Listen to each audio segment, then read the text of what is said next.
아니요? 그 말은 정말 안 합니다. 안녕하세요. 저는 박종민 변호사입니다.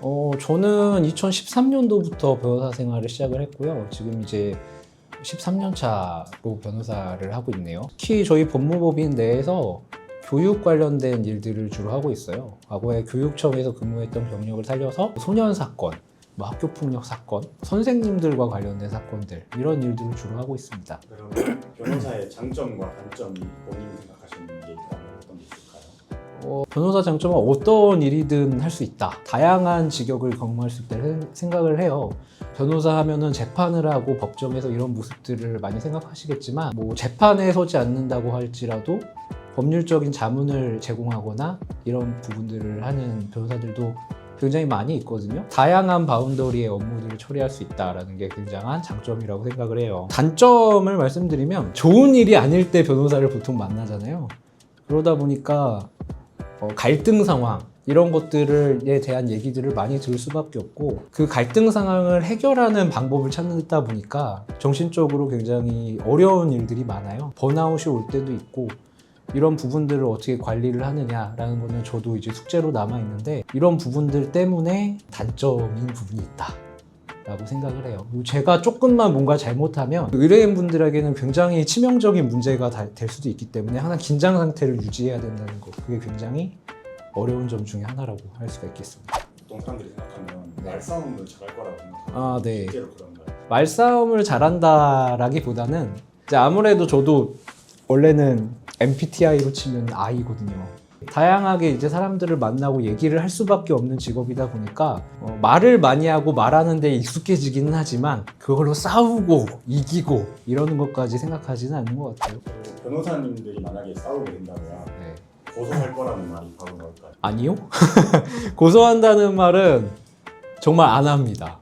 그리고 실제로 제가 뭔가 불합리한 일을 겪는다고 하더라도 저는 웬만하면 참고 넘어갈 것 같아요. 오히려 반대로. 제 의뢰인분들이나 이런 분들이 오셔가지고 저한테 고충을 얘기해서 해결을 할 때 그 과정을 제가 함께 하잖아요. 그러면서 그 과정을 함께 하면서 느끼는 게 너무 복잡하다, 시간이 오래 걸린다, 힘들다, 이런 감정들을 저도 느끼고 제 의뢰인분들도 느끼거든요. 그래서 오히려 그렇게 복잡한 절차나 과정들을 알고 있기 때문에 고소를 하고 법적인 대응을 하고라고 하는 게 저에게도 굉장한 스트레스로 다가올 겁니다. 그래서 오히려 갈등이나 분쟁이 생겼을 때 제가 설령 이제 불합리한 일을 겪는다고 할지라도 좀 잘 해결해 보려고 먼저 노력을 하지, 고소를 한다, 법적인 조치로 나간다, 이런 거는 오히려 저는 안 하려고 하는 것 같아요. 사이가 안 좋은 게 많이 보이잖아요. 실제로 그런가요?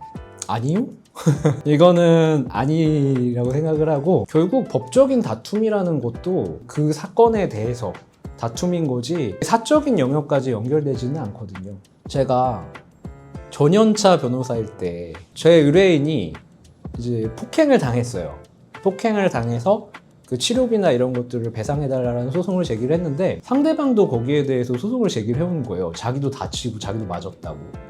제가 이제 진단서를 이렇게 보다 보니까 상대방이 다쳤다고 하는 부위가 오른손 주먹인 거예요. 제 입장에서는 너무 황당하죠. 아니, 얼마나 세게 때렸길래 오히려 자기가 주먹에 멍이 들었을까 라고 생각을 해서, 저도 그때 굉장히 그 사건에 진심이었기 때문에 서면에다가도 얼마나 세게 때렸으면 오른손 주먹이 다쳤겠느냐, 오히려 저희한테 유리한 내용이다라는 내용을 썼었고, 그걸 이제 제출을 했었는데 상대 변호사님께 왠지 좀 숭고한 마음이 드는 거예요. 저도 경험이 적은 변호사다 보니까. 그래서 연락을 드려가지고, 변호사님 제가 좀 서면에서 과격하게 쓴 것 같아서 죄송합니다, 이렇게 연락을 드렸거든요. 그랬더니 그 변호사님이 허허 웃으시면서 아유, 프로의 세계에서 뭘 그런 걸 가지고 얘기를 하시느냐, 이렇게 얘기를 해주시더라고요. 저도 만약에 후배들이 그런 고민을 한다고 하면 똑같이 웃으면서 얘기를 해줄 것 같아요.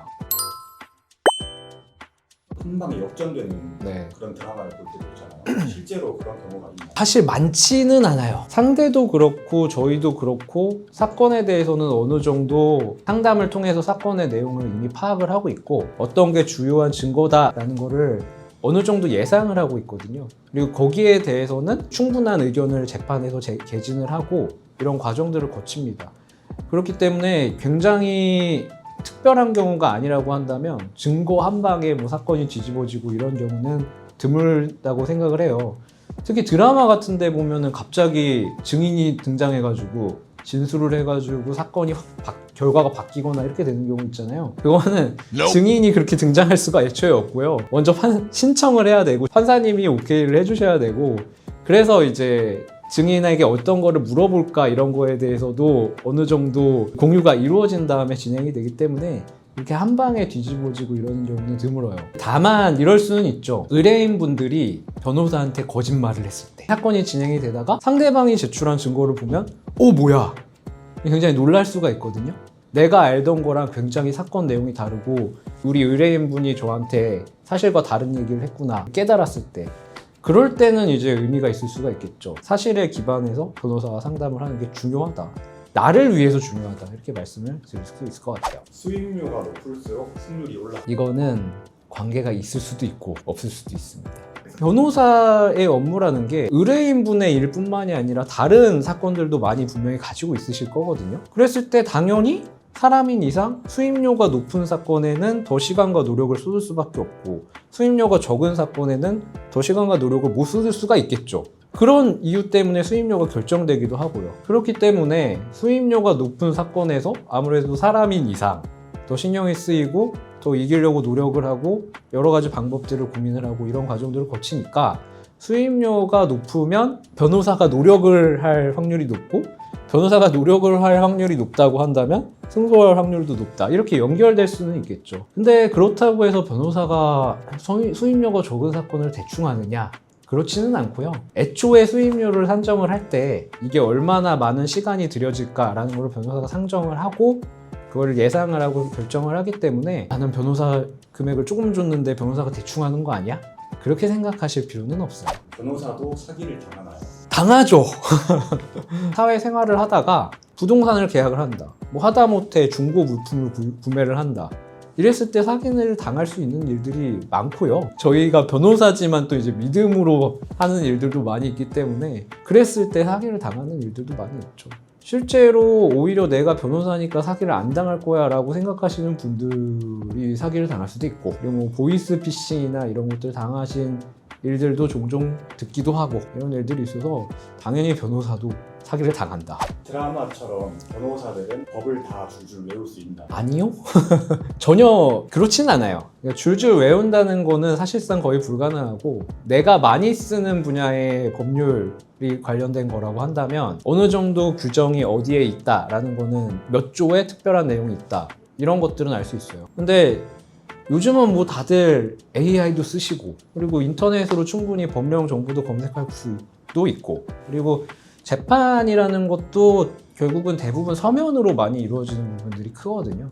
그렇기 때문에 미리 사전에 서면으로 작성을 해가지고 그 부분을 제출을 하고 그 부분을 준비해서 재판에 들어갈 수는 있지만, 일반적인 법이 어디에 있다, 어떤 규정이 있다, 특히 뭐 몇 조 몇 항의 어떤 내용, 이렇게 외우고 있지는 않아요. 법률 정보 찾아볼 때 나를 몇 쓰시는 많이 사용하는 편이기는 해요. 특히 이제 젊은 변호사님들일수록 더 많이 사용을 한다고 생각을 하는데, 근데 믿지는 않습니다. AI를 뭐 전적으로 믿고 판단을 맡기지는 않고요. 제가 판단하는 내용이 맞는지를 점검을 하거나, 아니면 내가 뭔가 빼먹은 게 있는지를 점검을 하거나, 아니면 비슷한 사례들이 혹시 내가 못 찾은 것들이 있는지 이런 점검을 하는 용도로 쓰지, 이걸 제가 전적으로 신뢰해가지고 맡기기에는 굉장히 어려워요. 제가 사건들을 하다 보면은 없는 판례를 인용하시거나 이런 경우들도 있거든요. AI가 지금 아직 뭐 법률 관련된 시스템까지는 완전히 다 들어오지는 않은 상황이어서 오히려 AI를 잘못 썼을 때 발생할 수 있는 문제가 있고, 적어도 변호사를 선임했다고 하면은 전문가가 그렇게 AI에게 사건을 다 맡기고 처리하도록 할 수는 없죠. 그렇기 때문에 도움을 업무에 있어서 받고 내가 빼먹거나 이런 부분이 있는데 점검을 하는 용도로는 사용을 하지만, 전적으로 사건을 검토를 맡기거나 AI의 결정에 제가 좌우되거나 그러지는 않습니다. 제일 기억에 남는 의뢰인이 있으실까요? 결과가 좋았던 사건보다 제가 노력을 많이 들였던 사건들이 기억이 나요.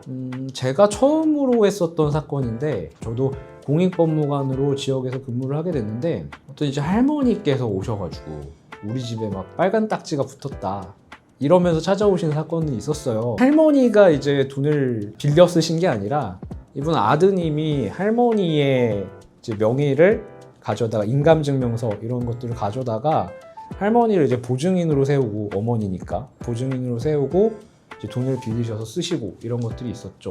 그래서 제가 그 사건의 내용을 이렇게 들여다보다 보니까 아드님이 이미 상당 부분의 돈을 갖고 있는 상황이었고, 이게 사채업자분한테 돈을 빌렸었던 거였거든요. 제가 그 아드님 계좌를 다 보면서 실제로 뭐 돈이 어디서 나오고 어디서 들어가고 어떻게 갚아졌고 어느 부분이 그 원금에서 충당이 됐고 이거를 거의 밤새서 계산을 했어요. 그때는 뭐 특히 AI나 이런 것들이 발전되지 않았던 시절이라서 제가 다 일일이 할 수밖에 없었거든요. 이건 뭐 수임료가 높았던 사건도 아니고, 왜냐면 저는 법무관이었으니까 수임료를 별도로 받지도 않은 사건이거든요. 그리고 이 결과적으로 승소를 하기는 했지만 뭐 엄청난 법리적인 싸움이 있었던 것도 아니고, 뭐 제가 새로운 뭐 판례를 만들어낸 것도 아니고 이런 사건이었는데, 결과적으로 굉장히 제가 노력을 들여서 이분을 도와드렸다, 그리고 실제로 승소를 했다, 제 첫 번째 사건이었다, 이런 것들에서 기억이 굉장히 많이 남는 사건이에요. 오늘 인터뷰 어떠셨는지 말씀드리겠습니다. 사실 이런 거는 좀 유명한 사람들이 하는 건 줄 알았는데 제가 하게 돼서 일단 좀 영광이었고, 하나 좀 유의해 주셨으면 좋겠는 게 개인의 의견이다. 그 부분은 좀 유의를 해 주셨으면 좋겠어요. 변호사님들 숫자만큼 다양한 생각을 가지신 분들이 많이 있고, 제가 답변 드린 게 저희 직역을 전부 다 대변할 수는 없는 거기 때문에 그런 점은 좀 유의해 주셨으면 좋겠고, 오늘 내용 재밌으셨는지 모르겠어요. 좋은 컨텐츠를 위해서 많이 노력을 할 거고요. 오늘 내용 재밌으셨다고 한다면 좋아요도 눌러주시고 구독하기도 눌러주시고 그러셨으면 좋겠습니다. 앞으로도 자주 찾아뵐 수 있으면 좋겠습니다. 네, 감사합니다.